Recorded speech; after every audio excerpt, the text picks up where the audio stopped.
先生の日本語教室。どうも大家好，我係 Peggy 先生，歡迎大家收聽我嘅全新 podcast 節目。呢一度會收錄我每個星期嘅 YouTube Live 精華內容。如果各位同學都想同我傾下各種日本文化或者係學日文嘅話題，歡迎大家訂閱我嘅 YouTube channel， 參與我哋逢星期2、4嘅 live 直播。今次我哋傾嘅係呢個話題。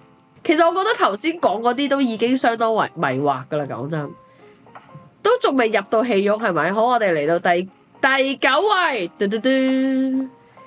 ，smartphone 等的使用方法哦，例如歩きスマホ，即係一路行一路講 smartphone， 又或者係混雑時の操作，即係逼嘅時候仲喺度玩 smartphone 啊，即係死都要，即係譬如可能攞住一抽二楞咁抽到隻高速婆婆都死都要喺度玩電話，但係好逼咪架火車。第8位，ゴミペットボトルの放置，哦，即係亂拋垃圾啦。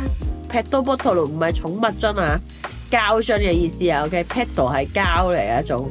第7位，荷物の持ち方、置き方，哦 ，OK， 個袋啊、啲遮啊嗰啲即係可能攞把遮就督住晒人啦，跟住可能咧，我聽過最常見嘅投訴就係攬背囊上車，然後好逼，跟住你個背囊就喺度周圍揈，係咪就搞唔掂啊？第6位，酔っ払った狀態での乗車，醉住上車。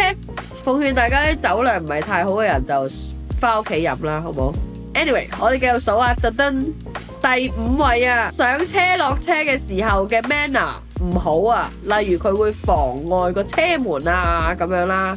第4位就係呢個強烈嘅香氣啊，包括係香水啊、洗劑啊、柔順劑啊、化妝品。咁我想問啊，我想做一個投票喺度，你覺得喺一個車廂入邊，一個噴咗濃烈香水嘅人乞人憎啲啊，第一個有濃烈汗味嘅人乞人憎啲啊？一係香水，二係汗臭，兩個都棘㗎。跟住第3位就係咧桃之巴閉對話啊，同埋咧好 high 啦嚇，生堅媽話嚟啊。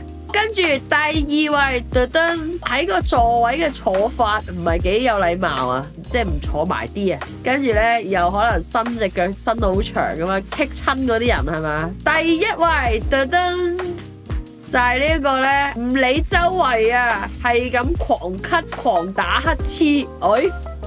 係咪講緊我 Seki 同埋 Kusami？ 好，以上就係呢個2024年嘅火車內、電車內迷惑行為 ranking 啦，都係針對訪日外國人旅行者。其實都唔係，我覺得係話俾佢聽，即係咧呢啲行為咧，日本人都會犯嘅，但係咧，所以你哋咧就要知道啦。其實呢一堆行為咧都係非常之討厭噶，就唔好做啦嘅意思係嘛？呢個真係我都覺得好乞人憎啊！即係咧香港搭地鐵咧，大家都唔等人哋落車噶啦嘛，即係嗰啲三文魚逆流而上嗰種行為啊！但係咧喺日本係一定要等人車廂入邊嘅人落晒車你先至上噶嘛，咁唔等車廂入邊嘅人落車先上車嘅人咧，大部分都係旅客嚟嘅，的確。做咩真係好急上車咩？而家我哋點樣先可以呼籲到啲人等車廂裏邊啲人落車先至上呢？好想知有咩方法。Julian， 你講得啱，同出呢一樣，即係我覺得係要推廣呢件事。你有一日都會落車㗎，做咩啫？而家你做咩唔讓啲人落車先啫？係咯。逢星期2、4香港時間晚上10點半，我哋喺 Sensei 開 live YouTube 直播一齊傾偈啊！またね。